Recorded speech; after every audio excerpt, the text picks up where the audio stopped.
Hello, my fellow comic book collectors. This is Alan, the Comic Collector Geek, and this is part 2 of this crazy unboxing. Basically, it was 5 big boxes that came, and I'm going to be making 10 videos out of all the content of all the stuff that I got from those boxes. It's just a crazy amount of stuff. This one, I'm going to be showing these books and a whole bunch of more. There's like a whole bunch of packs. This is going to be some slabs, and it's going to be some raw books. And it's going to be some pretty great stuff, I'm pretty sure. So we're going to start out with whatever's inside this envelope.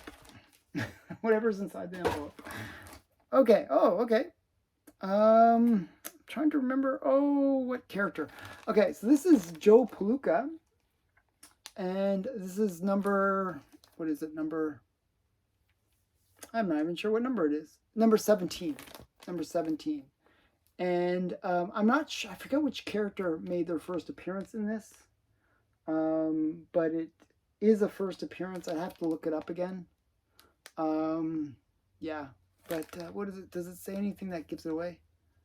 I don't think it's Humphrey's first appearance, but it is a character's first appearance. And, you know, I picked it up for that. I actually got it for a steal. I think I paid $5-10 for this. It's like really, really inexpensive. But it is a cool Golden Age book.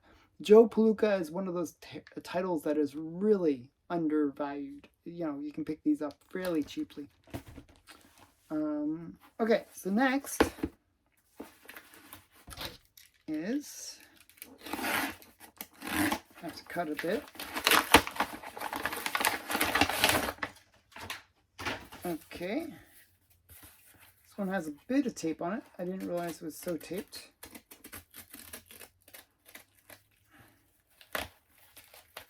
See if I can get the book out. Yep, got it out.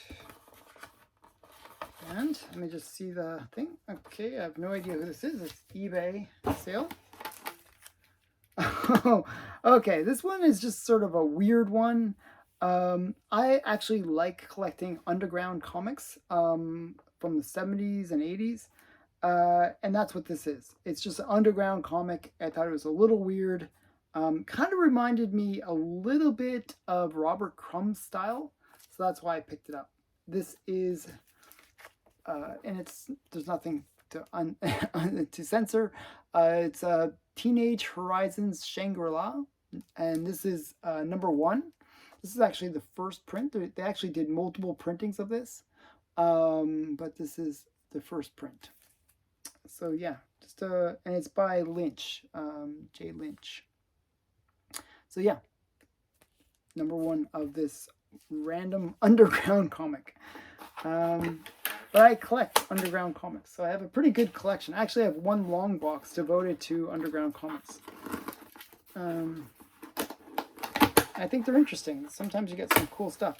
Now, the next thing I'm going to show is a slab. I usually save all the slabs to the end, but I have so many slabs, I figure I should show a few throughout. Oh, and this is just a really pretty cover. I just like this one a lot. And I got, again, a really great deal on it. So this was bought from my comic shop, and they just had a really great deal on it, so I picked it up. This is Katy Keene Pinup Parade, number 13 from 1961, so a Silver Age book. And I just thought it was a really great, I like the trope of the girl skating, and, you know, the other girl maybe falling down and little stars when they fall down and stuff like that. Sis, what's the hardest thing when learning to skate? And the answer is the ice. I've actually seen this joke used on other comics as well. It is just like, as I said, it's a trope that they do. And it's a pretty thick book. You can see that. It's really thick. So this is Katy Keene Pinup Parade number 13. And the reason I actually picked this up was I actually bid on it on eBay and lost. And I was so disappointed that I went over to see if they had it on my comic shop, and they actually had it as a slab, and I was like, oh, it was almost the same price as what I lost for the raw copy. But the raw copy was a higher grade though. But I actually prefer the slab because you can present it a bit better. And you know that it's complete as well. That's the other big thing. Especially Silver Age, and Katy Keene. Katy Keene's one of those ones that it's actually good to buy it slabbed because you know that it's complete. A lot of the time they would have paper dolls inside, and little girls would cut those paper dolls out. So a lot of the Katy Keenes, when you buy them, you open them up and there's missing pages and cutouts, and it can be really disappointing. So definitely something to be careful of or wary of. Always check your pages after buying Katy Keene books. This next one is really well wrapped. They basically pinned it down. And the funny thing is, before doing this like this part, I actually kind of unboxed a little bit more just to make it quicker. So this is after me untaping and doing a whole bunch of things. And it's still taped. Still so much more to do. So yeah, let me just see if I can get into this one a little bit quicker. Man, okay. Wow, that was a lot of tape. Okay. Okay, now it's in a different wrap. Okay, let's see. See if I can open it. How is this taped? I gotta figure this one out. Okay, I got it. A little bit of figuring out here, a little bit of logistics. But we got it going here. Okay. So what is this? Oh, okay. Wow, okay. So this one's actually really interesting. And I gotta tell the guy, because it didn't, okay, so what happened was I bought this one and the guy agreed to send me an extra book, okay? But it's just one book here. So he later on wrote to me and say, hey, I realized that I might not have sent that extra book. So when you get it, tell me if you received the extra book. And I did not receive the extra book. So I guess I have to ask him, to send the extra book. This is Farro's Lounge, and he already censored it for me, which is very convenient. It's the Elsa Risque cover. And I just thought this was really cool. It's got this kind of like sparkly, I don't know, like effect. And it looks like snow kind of falling down. I thought it was a really cool, sexy cover. I just really liked it. So and I worked out a good deal because the guy said he would throw in some extra books as a way to sweeten the deal. So he already dropped the price a bit for me and offered the extra books as well. So I was like, sure, I guess we got a deal. So yeah, I always like when people can throw in a few extra books when you're not quite happy with the price. That's a good way to make the customer happy, is just to throw in a few extra books. And so we're getting into another, I think this is a slab. It feels like a slab. Oh, so much wrapping. They wrapped it well, so it must be something of merit, hopefully. Okay, it is definitely a slab. What is it? What slab is it, though? Let's find out. Okay, not a bad slab. Not a bad one, I can tell you that. Okay. So this is Green Lantern, number 6. And it's the first appearance of Tomar Ray. I think it's Tomar Ray. This dude right here. And he's just sort of a major character for the Green Lantern Corps. The Green Lantern Corps. I should always say corpse because there is a P, but you don't pronounce the P. I always say it, but no, it's just Green Lantern Corps. Just a really great, first appearance. This is early Green Lantern 2 from the Silver Age. Still a 10-cent issue. And it's, first appearance of Tomar Ray. So, DC's 1961. So, yeah. And it is a Gil Kane cover. So, that's interesting. Okay. And next one. Yeah, got a few more slabs to go. And the next one's actually big. I can see the top of the next slab, and I know it's a big one. So stay tuned. This one might be big too. I don't know what this one is. Let's see. I can get a bubble wrap to the nuts. Oh my goodness. It's like a multi-layer bubble wrap thing going on here. This one's really well wrapped. It should be something good. Building the suspense by unwrapping this. Let's see what it is. Wow, so much bubble wrap. They must really love this slab, so they took good care of it, wrapped it really well. Okay, and they also bagged and boarded it. Oh, wow, nice. Okay, this is big. This is almost as big as the one that I thought was the big book next. This is actually 2 books. One's a raw, and the other is a slab. And what I've been doing is, one of the characters that I used to go on about a lot more is Miss Mask.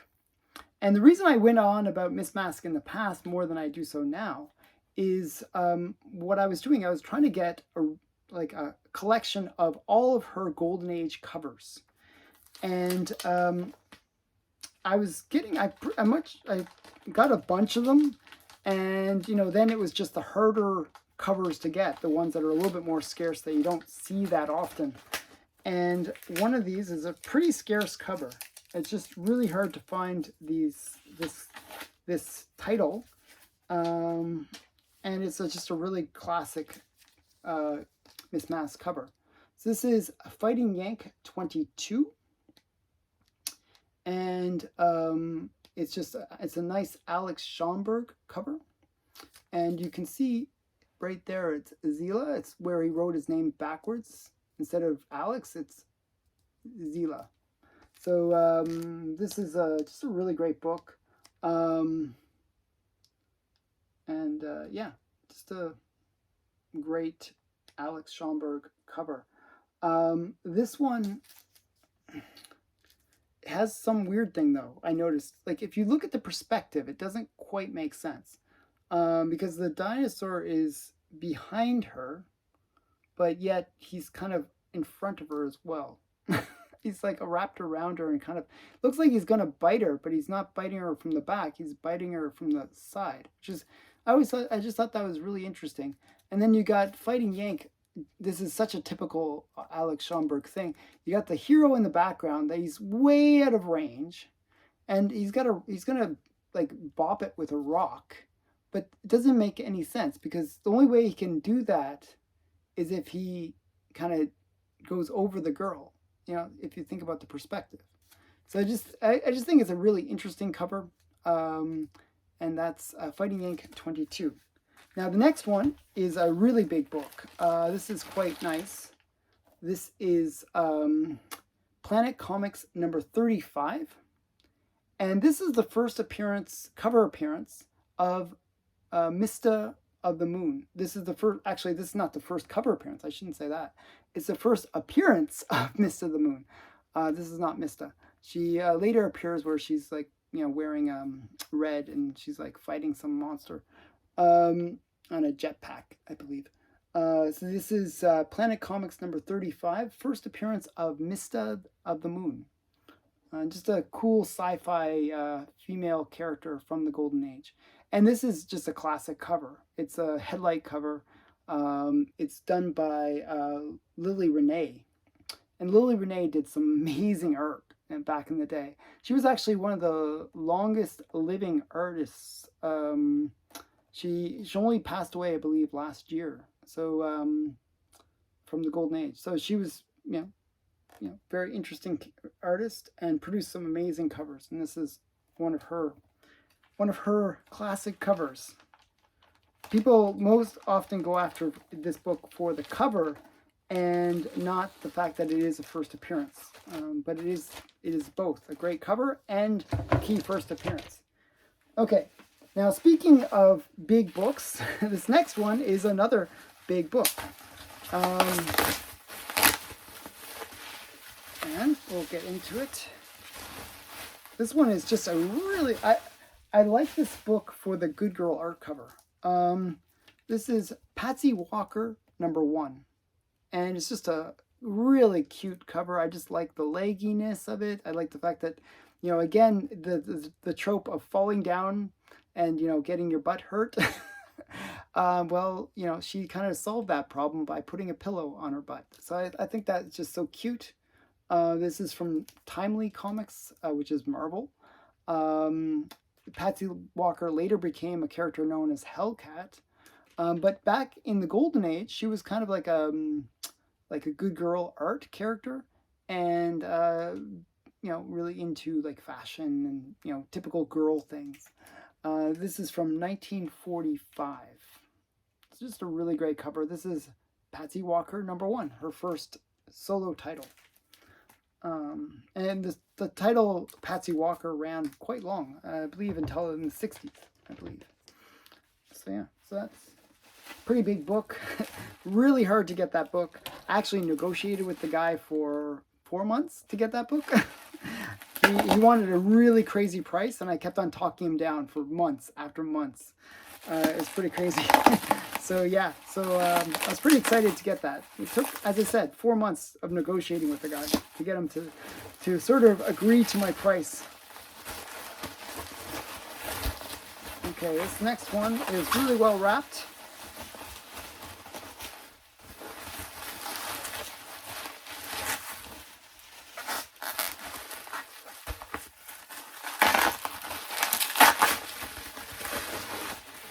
Okay, this is another slab. Once I get it out of all the plastic. Oh, it's a really nice slab too. Oh my goodness, I like this one too. This one's a really good one.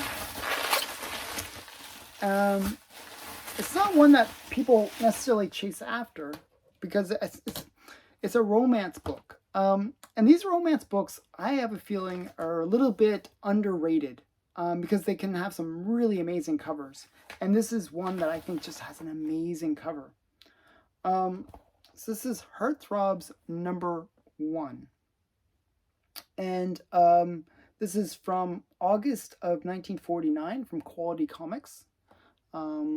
It features a Bill Ward cover.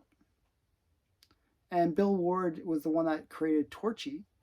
But the cool thing about this book is the owner of it got it slabbed, and in the notes, like, the owner was the one that sold it, so it's not like it was through several owners who didn't know the provenance behind this book.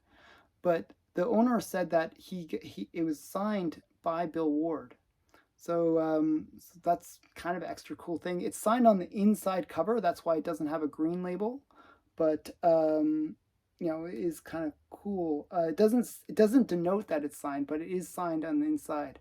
And so when they got a slab, they got the blue label, because what happens with CGC is if the signature is on the cover, they will give you a green label. If it's on the interior, they will just they'll just grade it as a normal blue label. So this is Bill Ward cover and art. And it's just a really great good girl art cover. I just really like just the way he did it. I just think it's really quite nice. I really like Bill Ward. Some of his stuff is just amazing. So, yeah. So just a really great book. Classic good girl art cover and a reasonable grade. It's off-white to white pages. And yeah, they even denoted that it's Bill Ward signature on page 1. So that's that. And we got a couple more, and then we're done. This part 2. Let's see what's inside this package. Okay, it looks like a couple slabs. Okay, let's see if I can get through all the wrapping.